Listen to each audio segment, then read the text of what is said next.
कणकवली शहरात पावसाळी आजारांच्या पार्श्वभूमीवर आरोग्य यंत्रणा अधिक सतर्क झाली आहे। नगराध्यक्ष संदेश पारकर यांनी हिंदू हृदय सम्राट बाळासाहेब ठाकरे आपला दवाखान्याला भेट देत आरोग्य विभागाच्या तयारीचा आढावा घेतला।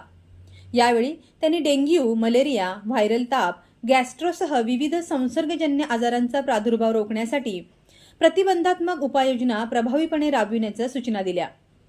नागरिकांना वेळेत आणि दर्जेदार आरोग्य सेवा मिळावी यासाठी औषध साठा, मनुष्यबळ, स्वच्छता, फवारणी आणि आपत्कालीन आरोग्य सेवा सज्ज ठेवण्याचे निर्देशही त्यांनी दिले।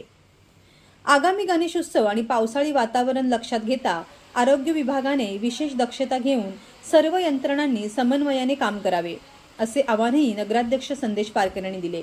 यावेळी तालुका आरोग्य अधिकारी डॉक्टर प्रणिती इंगवले, डॉक्टर मोरेश्वर ढोके, आरोग्य सहाय्यक प्रशांत बुचडे, जयदीप वाळविये, निधी राऊळ यांच्यासह आरोग्य विभागाचे अधिकारी आणि कर्मचारी उपस्थित होते।